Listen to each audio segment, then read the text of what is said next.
बरेली पहुंचे ओवैसी ने प्रधानमंत्री नरेंद्र मोदी, गृह मंत्री अमित शाह और उत्तर प्रदेश के मुख्यमंत्री योगी आदित्यनाथ पर जमकर निशाना साधा। उत्तर प्रदेश के चुनाव नज़दीक हैं तो वहीं चुनावी पार्टियां भी मैदान में तैयार बैठी हैं। बरेली में 9 विधानसभाओं के चुनाव होने हैं, जिनको लेकर सभी चुनावी पार्टियां रैलियों में जुट गई हैं। आज बरेली में AIMIM के राष्ट्रीय अध्यक्ष असदुद्दीन ओवैसी ने सभी चुनावी पार्टियों को आड़े हाथों लिया। ओवैसी ने जनता को संबोधित करते हुए सुभाषगंज डिग्री कॉलेज बनाने को लेकर मुख्यमंत्री योगी आदित्यनाथ और गृह मंत्री अमित शाह पर तंज कसते हुए कहा कि इन लोगों को सिर्फ हिंदुत्व की फिक्र है। वहीं पेट्रोल डीजल के दामों को लेकर भी ओवैसी ने तंज कसा कि यहाँ पर सुभाषगंज में एक बच्चों के लिए अलहदा डिग्री कॉलेज बनाया जाए, बच्चों के लिए एक अलहदा डिग्री कॉलेज बनाया जाए, मगर अमित शाह, योगी और मोदी को डिग्री कॉलेज की फिक्र नहीं है, इनको सिर्फ हिंदुत्व की फिक्र है। यहां पर रबर फैक्ट्री, अब चुनाव आ गया तो सब दौड़ रहे, रबर फैक्ट्री खोल दी जाएगी, सरकार ले लेगी। यहां पर एम्स को खोलने की बात, मुतालबा कब से किया जा रहा है, इसका कोई जिक्र नहीं होता। यहां पर उत्तर प्रदेश में आप कितने लोग पेट्रोल डीजल की गाड़ी या मोटरसाइकिल चलाते हैं? आप लोग बहुत खुश है ना पेट्रोल डीजल की कीमतों से? हाँ, चेहरे बता रहे हैं। मीडिया वाले तो नहीं बोलेंगे, बेचारों की नौकरी है। पेट्रोल डीजल आसमानों को छू रहा है, सरसों के तेल की कीमत आसमानों को छू रही है। बाबा और मोदी की सरकार ने साबुन से लेके बनियान तक सब कीमतें बढ़ा दी हैं और उत्तर प्रदेश की जनता से कह रहे विकास के नाम पे वोट दो। काशी को हमने डेवलप कर दिया, उसके नाम पर वोट दो। आज उत्तर प्रदेश में मैं बीजेपी से पूछना चाह रहा हूं, योगी आदित्यनाथ, आप झूठ बोलते हैं, आप झूठ बोलते हैं, मोदी झूठ बोलते हैं, अमित शाह झूठ बोलते हैं और ऐसी सफाई से झूठ बोलते हैं कि सामने वाला झूठ की तहकीक करेगा, सच की तहकीक करेगा और झूठ को सच मान लेगा। क्या 5 साल पहले योगी और मोदी ने नहीं कहा था कि उत्तर प्रदेश में 70 लाख नौकरियां दी जाएंगी? कहा था ना? अच्छा, आपके यहां नौजवान बहुत है माशाल्लाह से, कितनों को नौकरी की जरूरत है? अभी बीते दिनों क्रिसमस गया ही था कि जिसको लेकर ओवैसी ने RSS पर खासा निशाना साधा।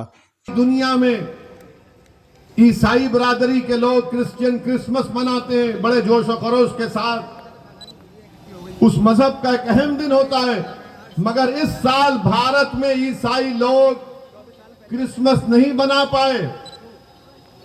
कई वाकयात आए कि जहां पर ईसाई लोग क्रिसमस मना रहे थे, वहां पर हिंदुत्व जहन रखने वाले RSS से वाबस्ता लोग जाकर उनके उस त्योहार में खलल पैदा कर दिए, उनसे बहस की। और जब उन्होंने, ईसाइयों ने, क्रिश्चियन ने कहा कि हम अपने क्रिसमस को मना रहे हैं, तो उन्होंने कहा नहीं, तुम कन्वर्जन कर रहे हो। कोई नहीं बोलता इसके ऊपर। इसीलिए मैं कह रहा हूं, याद रखो आप कि जब तक अक़लियतें अपनी सियासी अहमियत को बरकरार अगर रखना चाहते हैं, तो सबसे पहले आपको अपने दिमाग से ये पॉलिटिकल सेकुलरिज्म को निकालकर एक कचरे की कुंडी में फेंकना पड़ेगा। जिस दिन आप ये पॉलिटिकल सेकुलरिज्म को भूल जाएंगे तो सच्चाई आपके सामने आ जाएगी। क्या बात है कि कोई पंजाब में जाकर सिखों के खिलाफ बोल सकता है? कोई पंजाब में जाकर सिखों के खिलाफ बोल सकता है? नहीं बोल सकता ना, क्योंकि सिखों को मालूम कि हमारी गीरत की कीमत क्या है। मगर हमको क्या मालूम? नहीं, सेकुलरिज्म, सियासी सेकुलर जिंदा रखना है। किसी ने सुनहरे गुरुद्वारा में जाकर बेअदबी की तो सिखों की गीरत जाग गई। मगर यहां पर क्या हो रहा है? रोज गाली दी जाती है, रोज बेइज्जत किया जाता है, रोज जलील किया जाता है, रोज रुस्वा किया जाता है। कोई रात ऐसी नहीं है जहां पर उस किसी बेटे की मां बेचैनी से करवटें ले लेकर अपनी रात नहीं गुजार देती फजर की अज़ां तक कि मेरा बेटा दूर है, कहीं जिंदा है या कुछ हो गया है।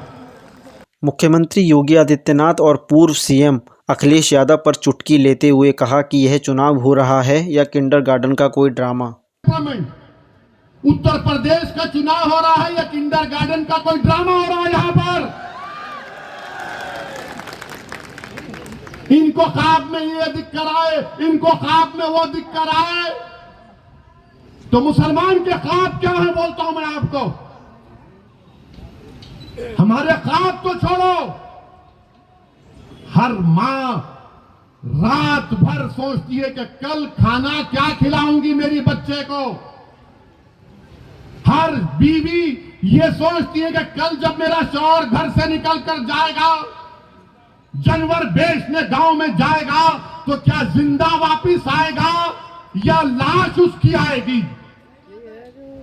हर बेटा ये देख रहा है कि मेरी आमदनी कम हो गई, इतनी कम हो गई कि मैं आज के इस उत्तर प्रदेश और भारत में अपने बाप से कम आमदनी को कमाता हूं।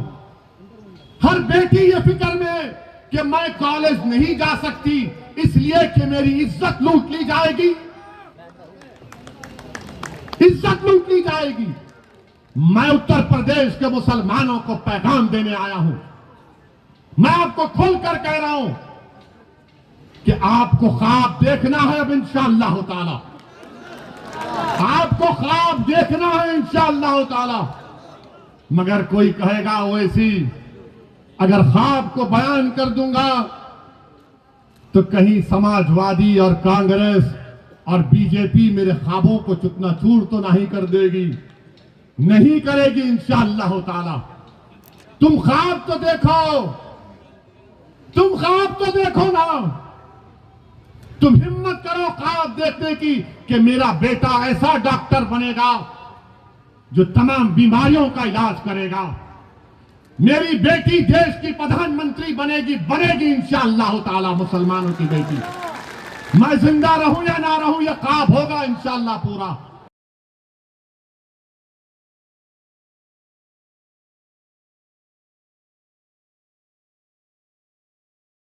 योगी बोलते कि मैं अब मोदी के बाद का प्रधानमंत्री बनने वाला हूं। राहुल बोलते हैं कि देश में सिर्फ हिंदू ही प्रधानमंत्री बन सकता है, उनका स्टेटमेंट है। अखिलेश बोलते हैं कि मैं ही सबसे बड़ा हिंदू हूं। हम इन तमाम से कहना चाह रहे हैं, दोबारा कह रहा हूं, आप लोग मोदी जी, योगी जी, अखिलेश जी, राहुल जी एक कमरे में बैठकर, वैसे तो बैठते जरूर हैं, बैठते जरूर हैं। हमारे हैदराबाद में कहावत है, मैं तेरी पीठ खुजाता हूं, तू मेरी पीठ खुजा। कहते हैं आप बैठकर तय कर लीजिएगा सबसे बड़ा हिंदू कौन है। तुम मुकाबला ही नहीं कर सकते मोदी से। मोदी मंदिर कर रहे हैं तो अखिलेश बोल रहे मैं भी परशुराम का मंदिर बनाऊंगा। बोलते हैं ना, आपका मजहब है, चलिए हमको इतराज नहीं है, मगर मुल्क में लड़ाई क्या है।